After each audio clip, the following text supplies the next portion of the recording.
जिस चुनावी बॉन्ड को सुप्रीम कोर्ट ने असंवैधानिक बताया और जिसके कारण पूरे भारत के अंदर हो हल्ला मचा।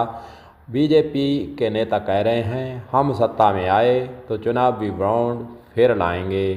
वित्त मंत्री जो बीजेपी के नेता हैं वे कह रही हैं कि हम सत्ता में आते ही दोबारा फिर लाएंगे चुनावी बॉन्ड। सुप्रीम कोर्ट ने इस पर एतराज़ जताया है, लेकिन कांग्रेस पार्टी के जयराम रमेश कहते हैं कि देश को कितना लूटोगे, कब लूट बंद करोगे। इस तरह के आरोप प्रत्यारोप कांग्रेस पार्टी के जयराम रमेश के द्वारा लगाया गया है। उन्होंने एक आरोप और लगाया कि आरएसएस के मोहन भागवत खामोश क्यों हैं, क्यों नहीं बोल रहे हैं। क्या उनकी आरएसएस की इसमें सहमति है कि चुनावी बॉन्ड को फिर लाया जाए।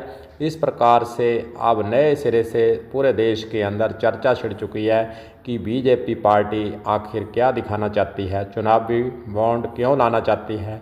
क्योंकि बीजेपी पर आरोप भी लगे थे कि सबसे ज़्यादा जो चंदा मिला है चुनावी बॉन्ड के जरिए वह बीजेपी पार्टी को मिला है। हालांकि पार्टी कोई भी इससे अछूती नहीं है, कांग्रेस पार्टी को भी चुनावी बॉन्ड के जरिए पैसा मिला, लेकिन बीजेपी पार्टी के द्वारा अपने पैसे को बना लिया गया, यानी उसे चुनावी बॉन्ड जो मिले थे उसका पैसा अपने चुनावी बॉन्ड के लिए खर्चे के लिए उन्होंने भुना लिया था और दूसरी पार्टियों के चुनावी बॉन्ड पर बीजेपी पार्टी ने रोक लगा दी थी। इसीलिए हुआ हल्ला मचा कि आखिरकार चुनावी बॉन्ड का फ़ायदा दूसरी पार्टी तो नहीं ले सकी, लेकिन बीजेपी ने फ़ायदा भी लिया। सुप्रीम कोर्ट ने जिसे असंवैधानिक बता दिया है, वापस फिर बीजेपी के नेता कह रहे हैं कि हम सत्ता में आए तो चुनावी बॉन्ड को फिर लाएंगे।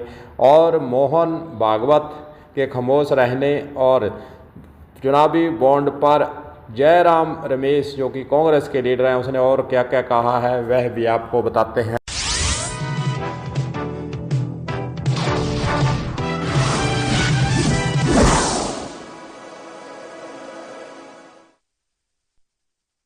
कांग्रेस पार्टी के जयराम रमेश ने बीजेपी पर आरोप लगाया है। उन्होंने कहा कि भाजपा ने पीपीएम घोटाले में 4 लाख करोड़ की लूट की है, अब वे लूट जारी रखना चाहते हैं। जरा इन तरीकों को ध्यान से दें। ये पीपीए 1 चंदा 2 बंदा लो, 2 पोस्टपेड घूस ठेका दो रिश्वत लो, प्रीपेड और पोस्टपेड के लिए घूस 3.8 लाख करोड़ और 3 पोस्ट रेड घूस हफ्ता वसूली। पोस्ट रेड घूस की कीमत 1853 करोड़। 4 फर्जी कंपनियां मनी लॉन्ड्रिंग फर्जी कंपनियों की कीमत 419 करोड़। अगर वे जीते तो चुनावी बॉन्ड फिर से लेकर आएंगे। तो इस प्रकार कितना लूटेगी बीजेपी।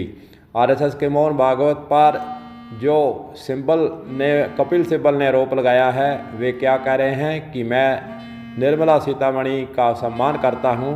एक इंटरव्यू में वे कह रही हैं कि चुनावी बॉन्ड को फिर से लाएंगे। उन्होंने ये भी कहा कि पहली बार ये स्कीम ट्रांसपेरेंसी को ध्यान में रखकर लाई गई थी। सुप्रीम कोर्ट कह चुका है कि इसमें पारदर्शिता नहीं थी, वह सरकार इसे नॉन ट्रांसपेरेंट तरीके से लेकर आए। यह समस्या है कि उनके पास इस चुनाव के लिए तो पैसा है, लेकिन वे ये भी जानते हैं कि अगर हार गए तो भी पैसे की ज़रूरत तो होगी। मैं मोहन भागवत से पूछना चाहता हूं कि इस मुद्दे पर वे खामोश क्यों हैं। ये कपिल सिब्बल के द्वारा जो वकील भी हैं और कांग्रेस पार्टी से संबंधित नेता हैं, उन्होंने यह आरोप मोहन भागवत पर लगाया है। और जयराम रमेश जो कि कांग्रेस पार्टी के नेता हैं वे यही कह रहे हैं कि बीजेपी चुनावी बॉन्ड का जो धंधा है वे लूट कब तक जारी रखेंगे।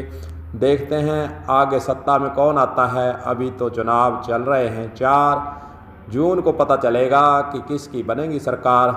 और बीजेपी तो कह दिया है हम आए तो चुनावी बॉन्ड फिर लाएंगे। देखते हैं सुप्रीम कोर्ट के साथ चुनावी बॉन्ड को लेकर बीजेपी अगर सत्ता में आती तो कैसा रहेगा उसका टकराव, अगर सत्ता में नहीं आती तो आगे क्या रहेगा इसका चुनावी बॉन्ड का भविष्य। यह तो तमाम बातें देखने वाली हैं। कलम न्यूज़ के लिए गुरदेव सिंह सैनी की रिपोर्ट।